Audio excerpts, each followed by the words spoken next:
Saludo, queridos amigos, la paz y la misericordia de Dios sea sobre cada uno de ustedes. Mi nombre es José Manuel de la Rosa Jiménez. Para mí es más que un placer enriquecerlos a ustedes con el conocimiento acerca del tema de guerra espiritual.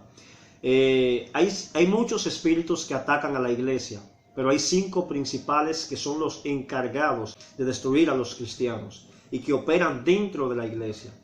Pero quiero enfocarme acerca del espíritu de fariseísmo. Es lo que voy a hablarles hoy y luego les estaré hablando acerca de los 4. La palabra fariseo viene del hebreo, que es perusim, que significa separado o separatista.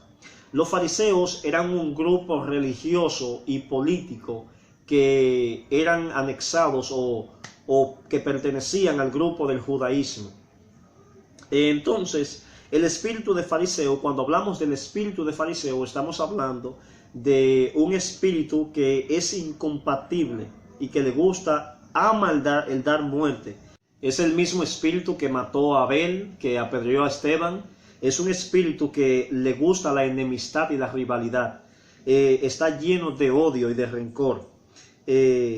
Nuestro Señor Jesucristo les dijo a ellos en Juan 8, verso 44, Jesús le dijo: vosotros sois hijos de vuestro padre el diablo, y la voluntad de vuestro padre queréis hacer.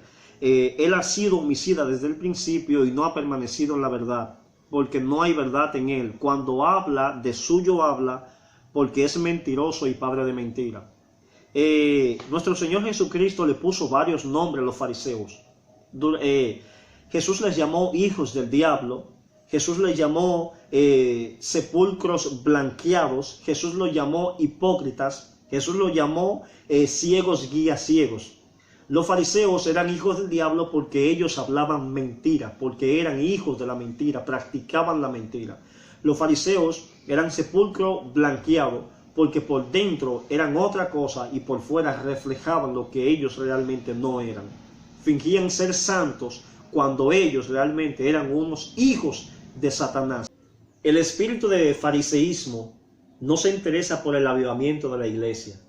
En el ministerio público terrenal de nuestro Señor Jesucristo, vimos que los mayores ataques que él tenía eran de los fariseos y de los escribas, de los saduceos también, del concilio gobernante, los líderes que eran líderes políticos.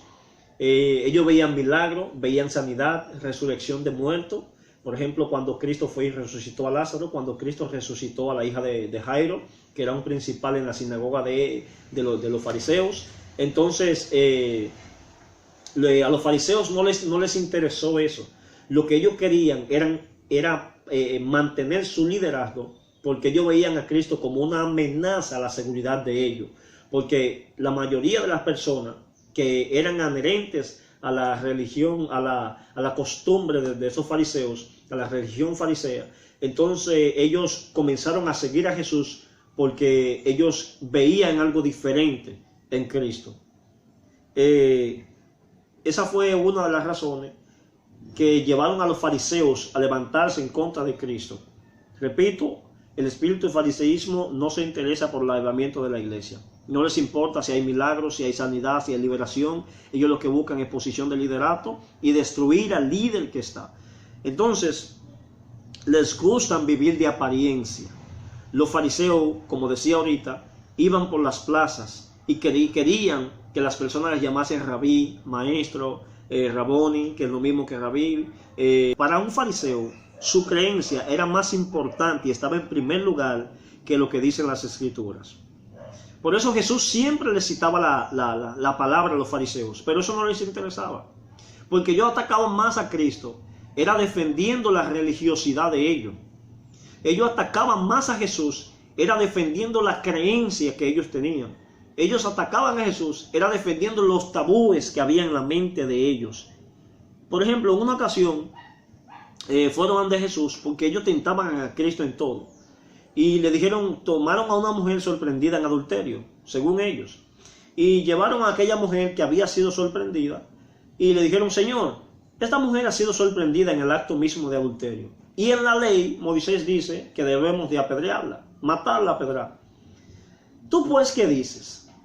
Ellos le hacen esa pregunta a Jesús porque Jesús había dicho, oísteis que fue dicho, amarán a sus amigos y aborrecerán a su enemigo. Y Jesús dijo, yo les voy a enseñar algo diferente.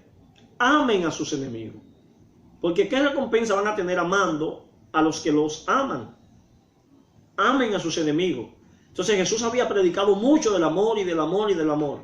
Y ahora le llevan a esta mujer sorprendida en adulterio. Pero también Jesús había dicho, yo no vine a abolir la ley, sino a hacer que la ley se cumpla.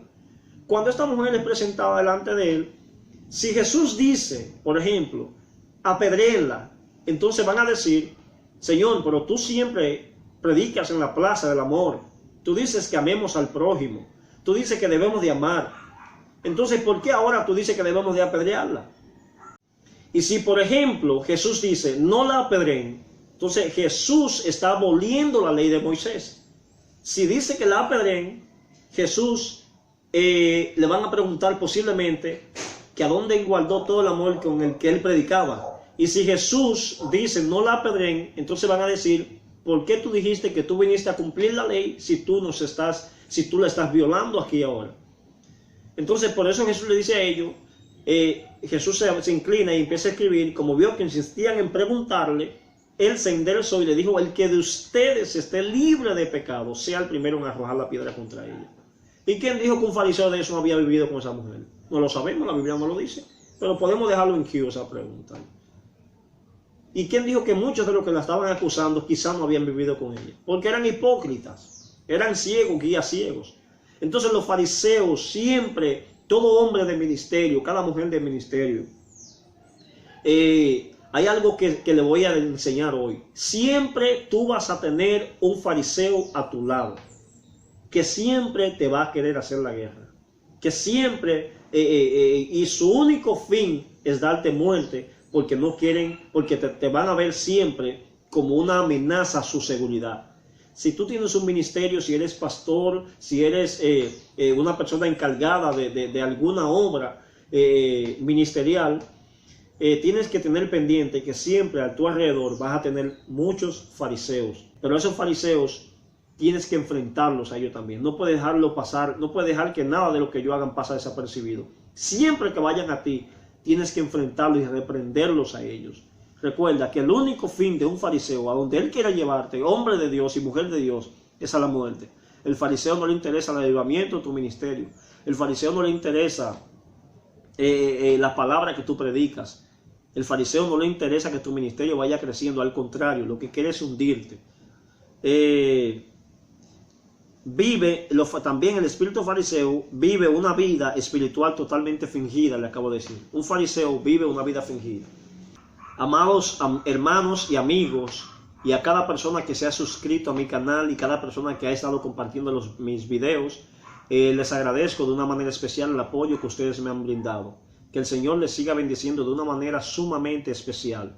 Y créanme que siempre estaré orando por ustedes. Y quiero finalizar con este consejito, con este pequeño consejo. Exhorto a cada creyente, a cada cristiano alrededor del mundo, que estudie y conozca a su enemigo, porque tenemos un enemigo que nos estudia, un enemigo que nos vela, un enemigo que nos acecha. Entonces nosotros como cristianos también debemos estudiar a nuestro enemigo. ¿Por qué muchas personas son derrotadas alrededor del mundo? Porque Satanás los vive ubicando a ellos, se mantiene el acecho, los vive persiguiendo. Sin embargo, muchos cristianos temen entrar en lo que es la guerra espiritual, donde la Biblia dice que nuestra lucha no es con carne ni con sangre, sino contra principados. Y si estás viendo mi video en esta hora, te invito a suscribirte y activar la campanita para que cada vez que suba un nuevo estudio acerca de lo que es guerra espiritual y pueda llegarte la notificación. Dios te bendiga.